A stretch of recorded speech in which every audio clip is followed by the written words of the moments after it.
good day po mga ka-greenie, saang dako man kayo ng mundo naroroon ngayon. Good evening, good morning, and good afternoon po sa inyong lahat. Narito po yung mga iilan ko pang mga succulent. Hindi ko pa sila naripat kasi inuna ko yung mga big size.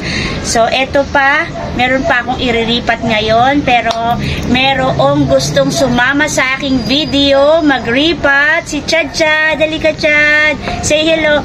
Hi! Walang ipin.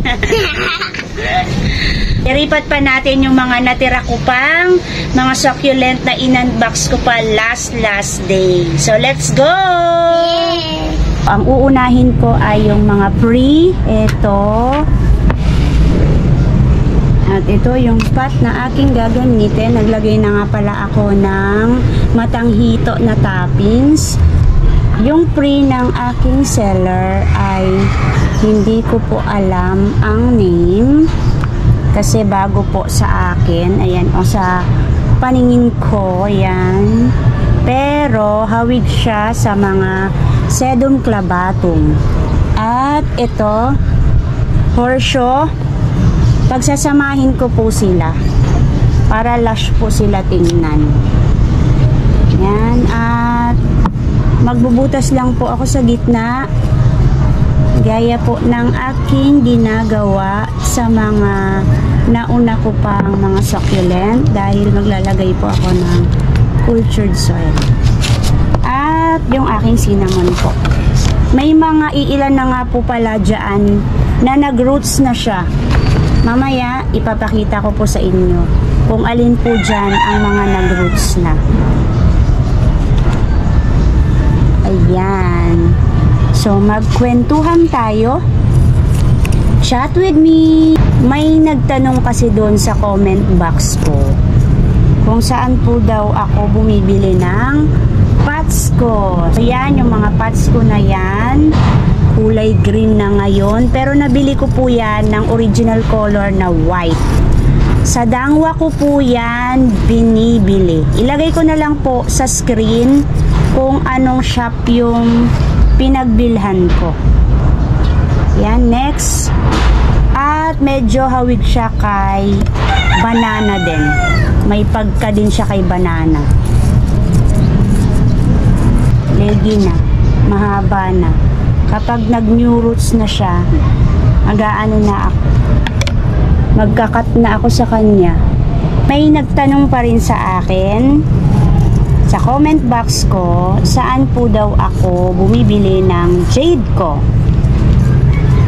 Before, dahil masipag po ako pumunta ng Dangwa, sa Dangwa ko po binibili or binili yung mga jade ko.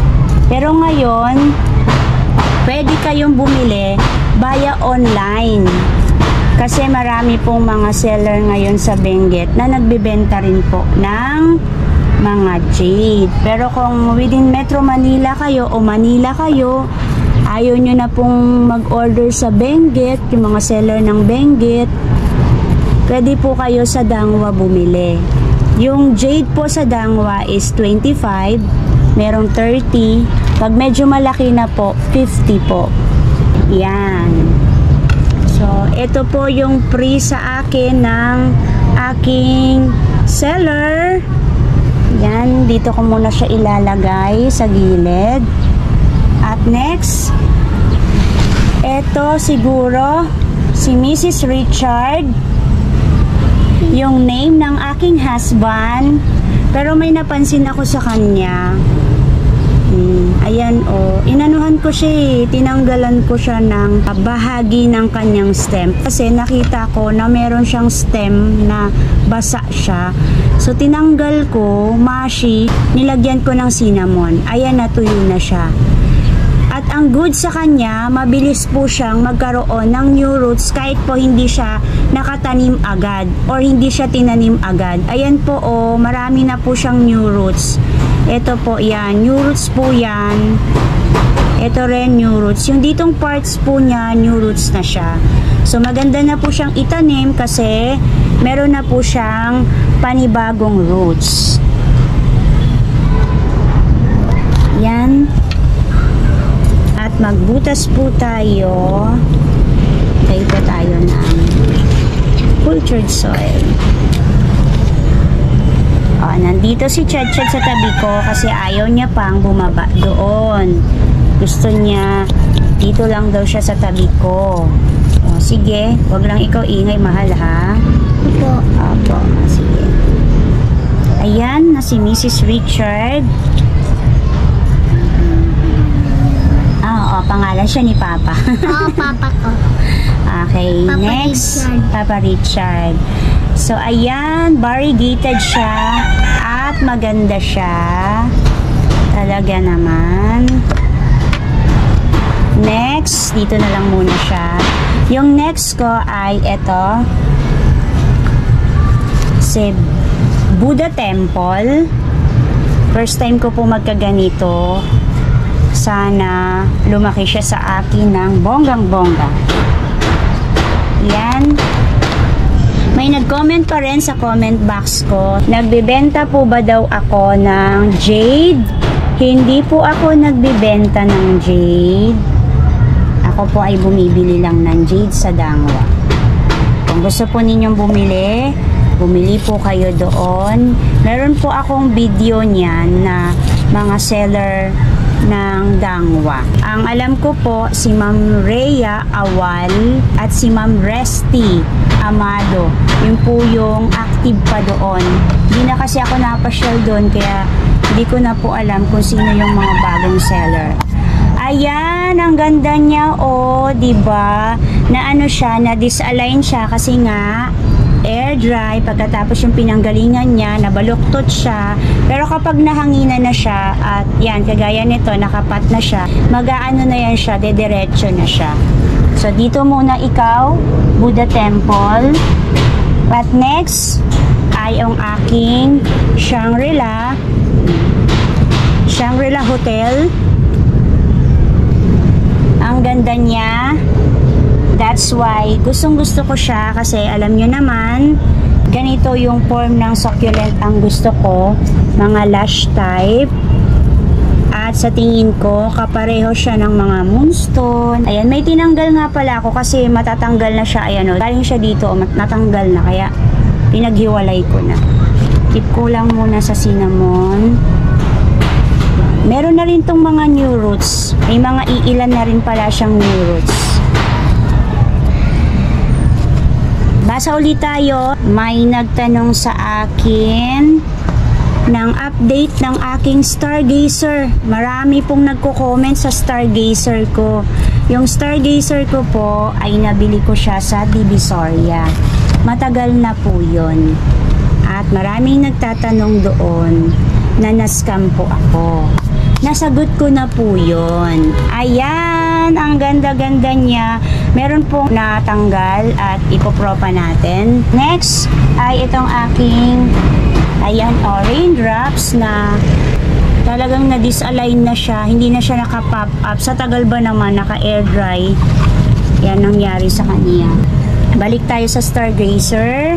Matagal ko na pong sinagot yung mga katanungan ninyo na ang nabili kong Stargazer ay hindi po talaga siya Stargazer. Marami nagsasabi na ano siya, luya siya. Yes po, luya siya, kamya siya. Ayun po yung nabili ko. Hindi po talaga Stargazer. Na-scam ako, na-peki ako. Nadaanan ko lang siya doon po sa Divisoria dahil malapit po ako sa Divisoria. Marami pong mga taong nag-uumpukan doon. That time, mura siya, 25 pesos. So, bumili ako. Hindi ko naman alam na hindi pala siya tunay na Stargazer. Basta merong pinakita yung tindero na yung halaman na Stargazer, bili din ako. So, okay lang naman yun kasi parang iilan lang yung nabili ko doon. 100 lang ata yung pinurchase ko doon. So, ayan na si Raindrops. Next tayo. Ito. May name siya.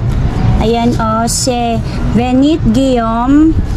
Ang hirap naman ang pangalan niya.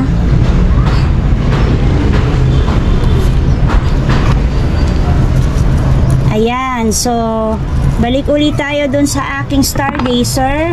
Meron pa rin nagtatanong kung nagbebenta raw ako ng Stargazer. Hindi po ako nagbebenta ng Stargazer, ha. Nakabili lang po ako nun sa Divisoria. Hindi po ako nagbebenta. Hindi po ako supplier ng Stargazer. Okay po. Yan. Sevenit. Ang ganda ni Benit. Hindi po ako nag-trim ng roots kasi trim na nung seller yung roots nila. Ang ganda. O, diba? Forehead si Benit. O, next. Dito na lang siya sa gilid. O, dito muna tayo. Dito ka. At ilalagay ko muna siya dito. Kasi medyo masikip. Lagay muna natin siya isa-isa. At dito.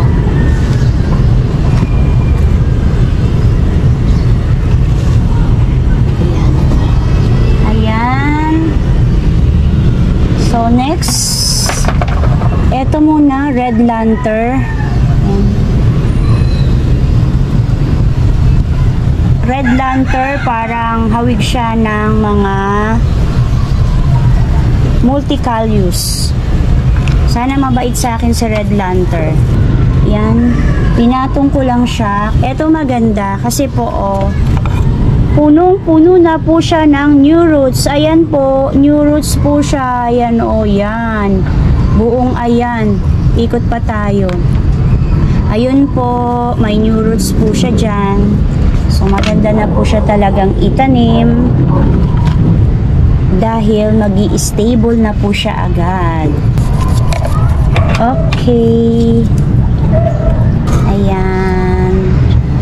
Si red lantern. Dito ko muna siya ilagay. Ayan. Next, ito yung pinakamaganda eh. Pero feeling ko, pinakamaarte din to. Pinakamaselan. Ito po yung baby niya. At ito, pot ang aking gagamitin sa kanya. Si ano to eh. Rian.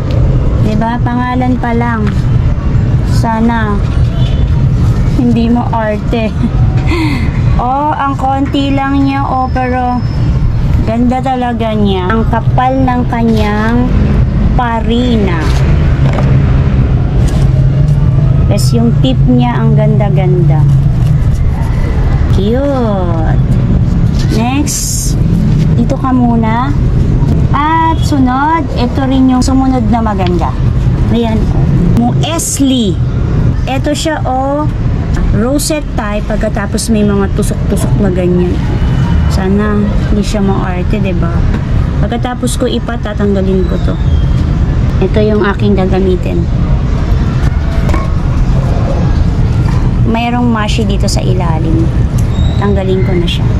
At marami po siyang new roots. Ayan po, yung white-white na yan, new roots po yan. Ito, new roots. Dito po, new roots. Ayan po, oh, yan. May mga puti-puti na new roots po. Wow, buti naman may new roots. Nilapag ko lang siya. Yan na, okay na po yan. Next, ilan na lang? 3 na lang po. Ito ay avocado cream. Nakakagutom. Ilan lang yung leaves ni avocado cream, oh. Yan. Next, kailan ko ito dinidiligan? Balik pala tayo sa tanong na yon. Mga 10 days po bago ko diligan. Minsan 12 days, 2 weeks. Kasi hindi pa naman nila talaga kailangan diligan. Kasi nandito lang naman po sila sa shaded area ko. Ito si avocado cream. At last ay ito, hindi pala last, burritos. Ang liit lang pala niya. Nakailan burritos na ba ako? Yung burritos ko po ay hindi po siya nag-stem rot. Natuyo po siya. Nakulangan po siya sa dilig. Yun po yung time na busy po ako. Hindi po ako nakaakyat dito sa garden ko. Kaya ayun, natuyo sila. Last, Subcorimbosa. Yung mga nagmashi po, ito si Subcorimbosa o. Tingnan nyo naman po yung natira sa kanya o. Ang konti-konti niya na lang po. Ayan o. Kasi po nagmashi siya. Nung nagmashi siya, pinagtatanggal ko po. Ganun po kasi yung ginagawa ko. Pag nagmamashi, tinatanggal ko kasi para hindi po sila mahawaan. Ito rin o, yung kasabay niyang nagmamashi. Ngayon tinanggal ko yung mga mashi o, wala na po. Ayan, ito dry na siya o, nagda-dry na siya. Hindi kagaya nung nakaraang araw, mashi talaga siya. Wala po siyang name. Kasi si Subcorimbosa, kumonti po. Kaya pagsasamahin ko na lang po sila. Ayan, didip ko na lang siya sa cinnamon. Sana magka-roots siya ng mabilis. Kala ko naman po si Subcorimbosa, ano siya, rosette type. Parang hindi, parang lush type siya na maliit lang na form. Ito po yung free siguro kasi wala siyang name. Dito ko po siya ilalagay sa unahan. Lagyan ko lang din ng cinnamon. Last po na basa ko ay yung ano po daw yung gamit kong fungicide or fertilizer. Yung fertilizer po na ginagamit ko sa aking mga cactus and succulent ay Osmocote. Matagal ko na po yun ginagamit. Ayan po. Charan! And that's it for today mga ka-greenie. Kung love po ninyo at nagko-collect din po kayo ng mga plants kagaya ko, house plant, ornamental plants, cactus and succulent, please po, pa-like po, pa-share na rin po ng aking video, and don't forget to subscribe po. Ana Doran. Thank you Lord sa araw na ito. May God bless you all. Bye bye po mga ka-greenie.